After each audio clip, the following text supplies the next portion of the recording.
sejak wafatnya Ahmad bin Isa 345 Hijriah sampai tahun 895 Hijriah tidak ada satu muslim pun yang menyebutkan bahwa Ubaidullah adalah keturunan daripada Rasulullah Muhammad sallallahu alaihi wasallam.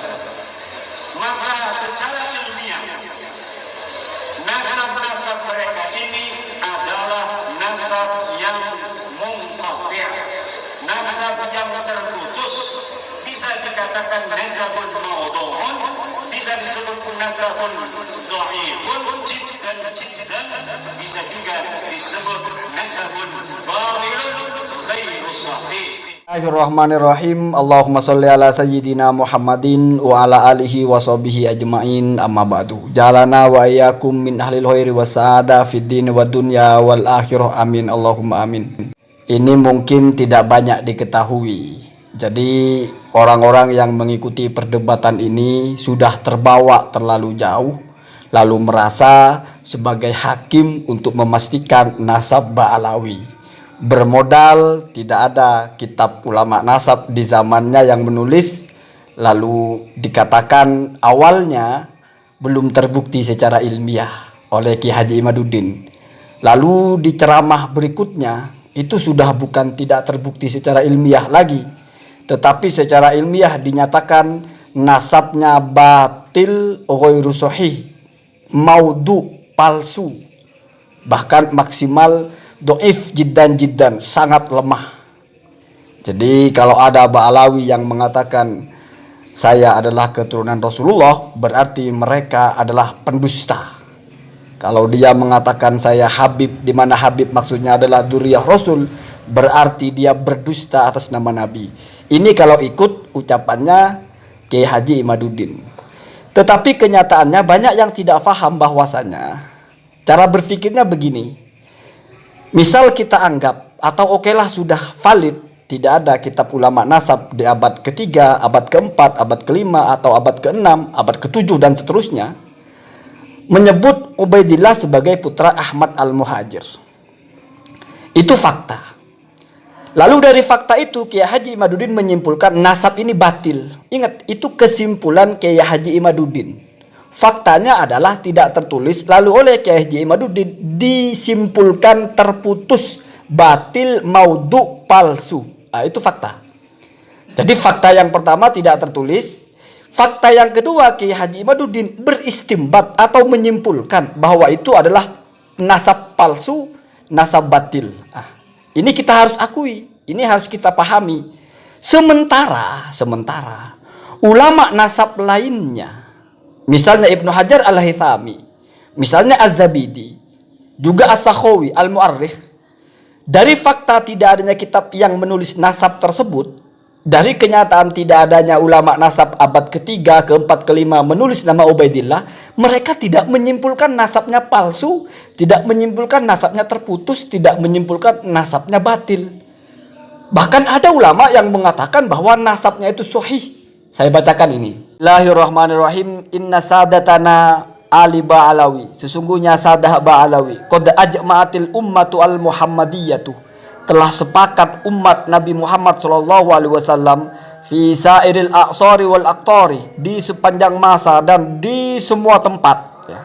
Ala annahum, bahwasanya sadah Ba'alawi min asahih ahli baitin nubuwati nasaban, adalah orang-orang yang memiliki nasab yang paling sahih bersambung kepada Nabi. Wa asbatihim hasaban, dan juga yang paling kokoh bahwa mereka punya hasab yang baik, nama baik maksudnya, ya.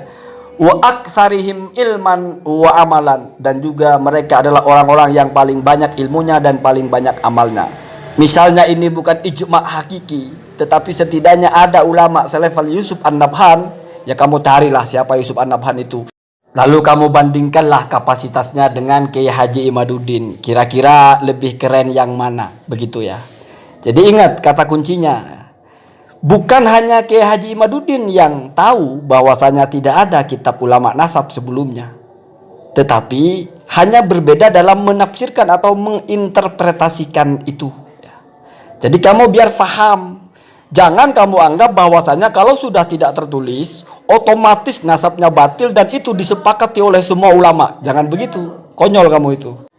Baik, barusan kita sama-sama mendengar dan menyimak kritik daripada channel Zaini terhadap Kiai Imaduddin Utsman Al-Bantani dalam orasi pidatonya.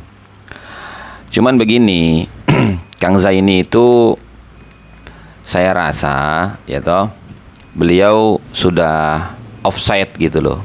Karena sudah tidak mengomentari riset ilmiahnya Kiai Imaduddin, tapi sudah masuk ke ranah personalnya. Kenapa? Karena dari beberapa videonya, kan memang saya suka mengikuti nih Kang Zaini ini ya. Nah, dari beberapa channelnya itu, beliau selalu membandingkan dengan Ibnu Hajar, ya toh. Nah, di sini membandingkan dengan Murtadha Az-Zabidi dan juga Yusuf bin Ismail An-Nabhani, ya toh. Nah, ini sudah larinya ke arah personal gitu loh. Nah, seperti halnya misalkan begini ya, ada dua orang bertanding main sepak bola. Ternyata si A menang, si B kalah gitu loh. Kemudian karena si B itu tidak bisa mengalahkan si A, terus dia bilang, ah iya, kamu ngelawan saya bisa. Coba ngelawan Ronaldo bisa nggak kamu? Pasti menang Ronaldo. Kan kayak begitu gitu loh. Nah, padahal ini antara Kiai Imaduddin Utsman Al-Bantani ya toh dengan Habib Hanif atau Habib Hamid Al-Qadri, atau mungkin kalau mau dilembagakan ya mungkin dengan MDRA ya tuh. Sampai detik ini MDRA belum ada jawaban sama sekali gitu loh. Dan Habib Hanif juga Habib Hamid gitu loh, belum bisa membantah tesis ilmiahnya Kiai Imaduddin Utsman Al-Bantani berdasarkan apa yang disampaikan di dalam makalahnya. Nah, saya tidak perlu mengulas makalahnya Kiai Imaduddin Utsman Al-Bantani. Kita fokus kepada Kang Zaini ya. Gini. Nah, yang pertama, gini Kang, kesimpulan dari Kiai Imaduddin Utsman Al-Bantani, kalau sampean mengatakan itu kesimpulan pribadi gitu kan, tapi kan ada referensinya gitu ya, ada referensinya, bukan kesimpulan yang tidak ada referensinya atau hanya kesimpulan yang buta gitu loh. Nah, karena begini, ini saya ambil saja dari kriteria atau kategori status nasab dari NAA atau MDRA. Itu ada tujuh ya. Yang pertama, Shahihun Nasab. Apa Shahihun Nasab itu? Adalah status nasab seseorang yang setelah melalui penelitian dan pengecekan serta penyelidikan ternyata sesuai dengan buku rujukan ya. Nah, buku rujukan di sini adalah buku rujukan Habib Ali bin Ja'far As-Segaf dan buku induk. Yang bersangkutan dinyatakan berhak untuk mendapatkan buku dan dimasukkan namanya di dalam buku induk tersebut. Nah, ini kalau yang Habib sekarang. Nah, ini kalau larinya itu ke Alwi bin Ubaidillah, ya toh, maka buku induknya itu harus abad sebelum abad ke-7 gitu loh. Ke atas gitu kan, karena lebih dekat, nggak mungkin sekarang rujukannya gitu loh. Nah, begitu juga yang kedua nih, ya, masyhur nasab. Jadi nggak mungkin dikatakan shahihun nasab, nasabnya Ba'alwi itu berdasarkan ketentuan dari kriteria nasab ini. Yang kedua, masyhurun nasab adalah status nasab seseorang yang diakui akan kebenarannya, namun tidak terdapat pada buku rujukan yang ada. Yang bersangkutan tidak bisa dimasukkan dalam buku induk. Kebenaran nasabnya didapat dari keterangan kalangan keluarganya sendiri dan ditunjang oleh beberapa literatur buku yang dapat dipercaya, juga diakui oleh ahli-ahli silsilah terdahulu, ditambah beberapa orang yang memang diakui kepribadiannya di masanya. Nah, ya toh. Nah, kalau mau dimasukkan ke masyhurun nasab mungkin agak bisa. Tapi gagalnya di mana? Gagalnya di sini ditunjang oleh beberapa literatur buku yang dapat dipercaya. Lah, ternyata buku-buku atau kitab-kitab yang dapat dipercaya, yang masanya sezaman dengan masa hidupnya Alwi bin Ubaidillah sampai kepada abad ke-7 itu tidak ada. Berarti nggak masyhurun nasab. Nah, masyhurun nasabnya di sini hanya di kalangan keluarga mereka, gitu loh. Dan orang-orang yang mendukung atau memuji nasab mereka itu pun di abad 12-13 ya toh. Ya seperti saya sebutkan, Syekh Murtadha Az-Zabidi, juga Yusuf bin Ismail An-Nabhani. Nah, itu tapi gagal di sini untuk masuk ke kriteria kedua yaitu masyhurun nasab.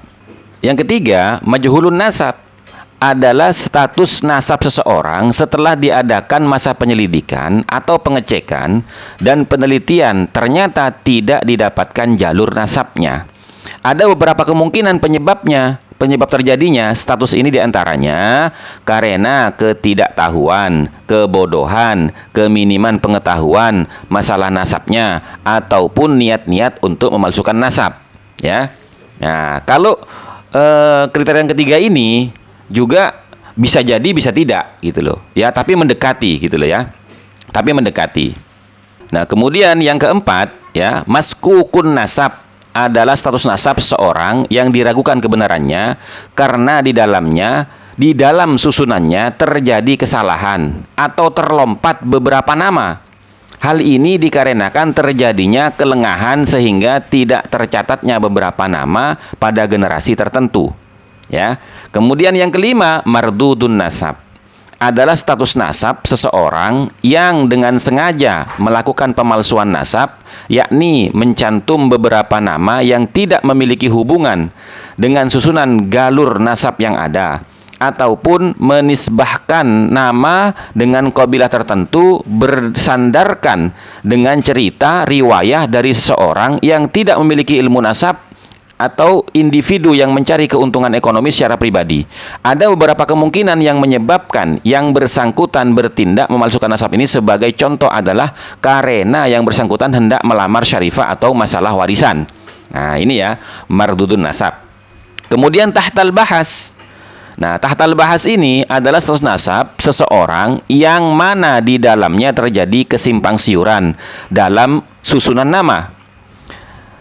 Hal ini banyak penyebabnya, diantaranya karena yang bersangkutan ditinggal oleh orang tuanya dalam keadaan masih kecil, atau terjadinya kehilangan komunikasi dengan keluarganya, atau terjadi kesalahan dalam penulisan urutan-urutan namanya. Posisi nasabnya ini bisa menjadi soihun nasab atau majhulun nasab atau mardudun nasab sesuai dengan hasil penyelidikan dan pengecekan yang dilakukan. Kemudian 7, maktu'un nasab adalah status seseorang yang tertolak nasabnya karena yang bersangkutan terlahir dari hasil perkawinan di luar syariat Islam. Tertolak nasab ini setelah melalui penelitian dan pengecekan juga dengan ditegaskan oleh beberapa orang saksi yang dapat dipercaya. Hal ini juga dikenal dengan cacat nasab. Nah, ya toh. Jadi, kalau yang pertama dan kedua itu sudah tidak mungkin, ya, tidak mungkin. Artinya apa? Berarti yang ketiga sampai ketujuh nih, yang mana nih yang mendekati gitu loh. Nah sepertinya yang mendekati kalau menurut saya selama saya mengikuti polemik ini dari berbagai macam konten channel YouTube seperti Mohsin Basaiban, seperti ya Kang Zaini juga dulu pernah mengatakan seperti itu. Saya ingat itu kan. Nah di sini ada kemungkinan yang paling dekat itu tahtal bahas. Tahtal bahas juga maskukun nasab gitu loh ya. Juga masuk ke nasab dan mardudun nasab. Alasannya kenapa? Satu, karena memang tidak ada riwayat. Sejak 340 tahun masa Ubaidillah sampai 890 tahun masanya Habib Ali Asyakran. Nah, kemudian begini, kita simak video panjangnya Kiai Imaduddin Utsman Al-Bantani. Beliau itu ya berkesimpulan itu berdasarkan apa? Tidak adanya manuskrip yang ditemukan ya yang membuktikan bahwasanya catatan Ubaidillah ini menjadi putra Ahmad bin Salim Al-Hajir itu nggak ada, tidak ditemukan gitu loh. Yang ditemukan itu baru ya catatan dalam kitabnya Habib Ali bin Abu Bakar Asyakran yang kita kenal dengan nama Al-Burqatul Musiqah, di mana beliau saat itu ya berkesimpulan bahwa leluhurnya yang bernama Ubaid dengan apa yang dia baca dalam kitab Tarikh Al-Jundi yakni Abdullah itu adalah satu orang, sehingga kemudian dia klaim sebagai leluhurnya. Nah, itu yang baru ditemukan di abad 8. Nah, kalau begitu berarti ini kan tidak bisa masuk kategori sahihun nasab, tidak bisa masuk kategori masyhurun nasab, ya toh? Nah, tapi masuk kategori di bawahnya dari 3, 4, 5, 6, 7. Itu mana yang lebih mendekati? Nah, kalau kita mau mengikuti polemik ini, ya toh, ya jangan ke personalnya, jangan membandingkan Kiai Imad dengan ulama-ulama sebelumnya, ya toh. Apalagi, mohon maaf nih, ya, sampean menyebutkan, ya, Yusuf bin Ismail An-Nabhani sebagai perbandingan tesis ilmiahnya Kiai Imaduddin Usman Al-Bantani, itu tidak bisa dibenarkan juga. Kenapa? Karena Syekh Yusuf bin Ismail An-Nabhani ini di dalam kitab Tabaqatun Nasabin itu tidak termasuk ulama ahli nasab pada abad ke-13, karena beliau kan hidupnya kan di abad ke-13 gitu kan ya. Nah, apabila sampean bersandar kepada Syekh Murtado Az-Zabidi, ya memang Syekh Murtado Az-Zabidi itu dalam Tabaqatun Nasabin dia masuk kategori ulama ahli nasab. Nah, tapi kita lihat gitu loh, ya toh. Kitab yang dijadikan hujjah oleh mereka itu, yang disandarkan kepada Syekh Murtado Az-Zabidi itu kan namanya kitab Raudul Jali gitu loh. Nah, sementara dalam kitab Tabaqatun Nasabin ini, kitab Raudul Jali nggak tercantum tuh, gitu loh. Nah, jadi kalau mau dibanding-bandingkan, saya juga mau banding-bandingkan nih, gitu loh. Ya toh? Karena di dalam Tabaqatun Nasabin ini yang tercatat kitab-kitabnya Murtado Az-Zabidi itu Tajul Arush, ya toh, fi Syarhil Qamus, ya toh. Nah, kemudian yang kedua Idahul Madarik bil Ifsahi Anil Awatik. Yang ketiga Judwatul Iktibas fi Nasabi Bani Abbas, ya. Yang keempat Raudul Mu'tar fi Nasabi Sadati Ali Ja'far At-Tayyar. Yang kelima Ithafus Sayyidil Hayyi bi Salasili Bani Ali. Yang keenam, ya, Rashfuz Zalalir Rahiki fi Nasabi Hadratis Shadiq. Nah, nggak ada Raudul Jali di situ, gitu loh. Nah, silakan dicek di Tabaqatun Nasabin, gitu. Kalau mau banding-bandingkan, gitu loh. Cuman kan kita husnudzon aja, gitu kan ya. Nah, jadi mari kita kembali kepada jalurnya. Yang kita kritisi bukan personalnya, tapi tesis ilmiahnya. Kalau sudah membanding-bandingkan antara Kiai Imaduddin dengan Ibnu Hajar, Kiai Imaduddin dengan Syekh Yusuf Ismail An-Nabhani, terus Kiai Imaduddin dengan Murtado Az-Zabidi, itu namanya menyerang personalnya, gitu loh. Nggak bisa itu, Pak, gitu loh ya. Wallahu a'lam bishawab. Assalamualaikum warahmatullahi wabarakatuh.